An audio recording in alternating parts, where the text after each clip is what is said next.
Salut et bienvenue dans cette nouvelle vidéo où aujourd'hui nous allons voir comment faire un chenillard en jQuery. Donc on va utiliser du jQuery, de l'HTML et du CSS. Donc le chenillard, qu'est-ce que c'est? C'est un petit défilement de lumière à la base, donc c'est souvent utilisé en électronique et avec des jeux de lumière. Donc là ici, vous voyez qu'on a plusieurs LED, et en fait le principe du chenillard c'est très simple. Les LED vont se déplacer, donc celle-là qui est allumée va s'éteindre et celle juste après va s'allumer. Donc comme ça on aura un petit effet de défilement. Donc voilà le final qu'on attend. Donc là ici j'ai toutes mes petites LED qui sont en vert, et enfin quand je clique sur lancer, j'ai un effet de défilement, on voit bien que la lumière rouge elle défile. Donc on est parti, donc là ici j'ai un fichier HTML vierge, donc j'ai juste ajouté le style.css et le jQuery.js. Donc le style.css là il est vide, donc on va vraiment tout faire de base. Donc on est parti, ce que je vais d'abord faire c'est faire les petits points. Donc pour faire les points, je vais utiliser ce que propose déjà l'HTML, alors je vais utiliser les balises LI. Donc je vais d'abord créer le UL et ensuite je vais créer les LI. Donc je vais en créer plusieurs, donc là j'en crée 5. Là ici donc j'ai toutes mes listes, maintenant ce qu'on va faire c'est qu'on va les aligner. Donc on va les mettre sur la même ligne. Donc c'est parti, dans mon CSS je prends tous les LI et je vais faire un float left. Comme ça ils seront comme ça ils vont se mettre sur la même ligne, alignés à droite. Donc là, on a l'impression qu'il n'y en a qu'un seul. En fait, ils sont tous sur le même point. Ils sont tous à gauche. Donc ce qu'on va faire, on va tous leur mettre une marge à gauche. Donc on va mettre du 20 pixels. Parfait. Et ensuite, ce que je vais faire, c'est les mettre un peu plus gros. Donc je vais leur augmenter la font size. Je vais mettre par exemple 40 pixels. Et comme couleur, hop, je vais leur mettre une couleur un peu spéciale. Donc on va mettre en vert. Voilà, donc là c'est parfait. Maintenant j'ai mes LED qui sont éteintes. Ensuite, ce que je vais faire, donc je vais préparer la suite. Je vais créer une classe active. Donc comme d'habitude, hop, point active. Et là ici, je vais mettre en rouge. Voilà.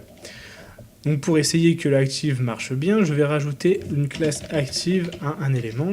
Donc c'est parti. Active. Voilà, donc là ici, j'ai bien mon élément active qui est en rouge. Donc pour vérifier, là ici on a bien la classe active. Et si j'enlève la classe active, il repasse au vert. C'est parfait. Donc j'enlève active, hop, voilà. Maintenant, ce qu'on va faire, c'est qu'on va passer au jQuery.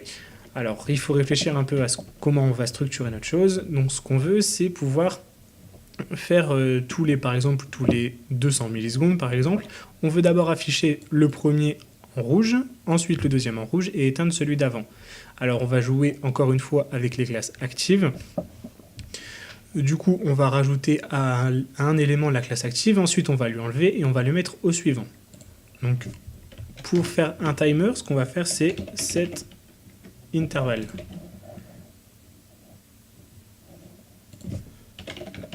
Comme ceci. En premier paramètre, je lui donne la fonction. Donc là, c'est tous les traitements qu'on va vouloir faire, on va les mettre dans cette fonction. Et en second paramètre, je lui mets le temps du timer. Donc, tous les combien de temps il va faire le traitement que l'on met dans la fonction. Donc là, ici, j'ai mis 200 millisecondes. Et on va faire un console.log de bonjour. J'actualise, je retourne dans ma console, et là, on voit bien que le bonjour il s'incrémente. Donc à chaque fois, tous les 200 millisecondes, il ajoute un bonjour. Donc c'est parfait, notre timer marche parfaitement bien. Maintenant, ce qu'on va faire, c'est récupérer la taille le nombre de LI qui sont sur la page. Comme ça, on va faire un traitement en fonction du nombre de LI disponibles sur notre page. Donc pour récupérer le nombre, c'est très simple. On va mettre une variable. Donc là, on va faire une addition, là, ici. Donc je vais chercher la length pour la taille. C'est parfait. Et je vais faire un console.log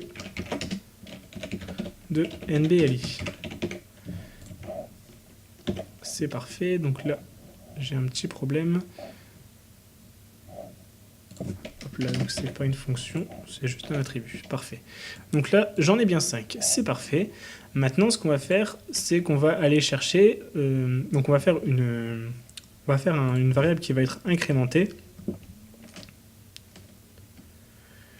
Alors du coup, je vais faire un compteur, donc qui va s'appeler i, et on va le mettre de base à 0. C'est parfait. Ensuite, là ici, je vais, dans notre timer, je vais à chaque fois incrémenter i. Comme ça, au début, je vais choisir le premier, ensuite le deuxième, le troisième, etc. Donc là ici, je vais sélectionner le li qui correspond à la variable i qui est dans le i courant.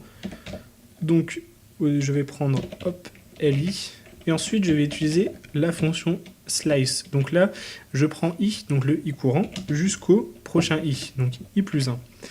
Et comme ça, il va prendre, donc, il va prendre l'intervalle. Donc là, si je suis à 0, il va prendre à partir de 0. Donc comme on est en jQuery, le premier, il commence par 0. Donc là, ici, c'est le 0, 1, 2, 3 et 4. Et voilà. Donc là, ici, grâce à la fonction slice, je vais prendre le premier, et ensuite je vais dire tu fais ça jusqu'au prochain, donc la deuxième paramètre. Donc là en l'occurrence je mets i plus 1, donc là c'est le premier jusqu'au deuxième, mais le deuxième n'est pas inclus. Donc du coup il va prendre uniquement un seul point, donc c'est parfait, et ensuite je lui ajoute la classe active, comme ceci. Donc on essaye. Là ici on voit bien le premier qui s'affiche, donc le suivant ne s'affiche pas, c'est normal parce que i ne change pas. Ce qu'on doit faire c'est incrémenter i à la fin de notre fonction. J'actualise, et là ici, on voit bien qu'il y a une petite animation. Le problème, c'est que la classe active, elle est restée sur les autres points précédents.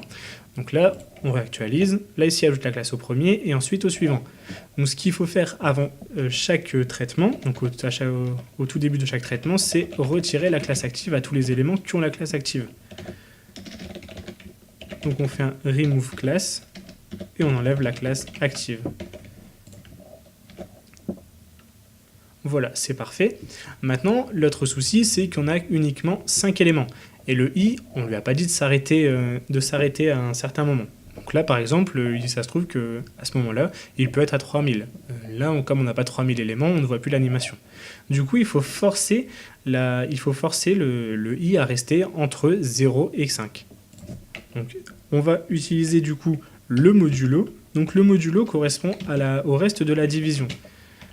Donc là, c'est là que va intervenir le nombre d'éléments. Du coup, je vais dire i modulo nbli. Donc là, au début, j'aurai le reste de la division entre i, donc là au début 0 et 5, ça fait bien 0. Ensuite, 1 et 5, ça fait 1, ainsi de suite. Et quand il va passer à 5, il vaudra 0. Donc du coup, i va toujours rester entre 0 et 5. Je réessaye, et on voit bien qu'il reste uniquement entre 0 et 5, car l'animation se fait.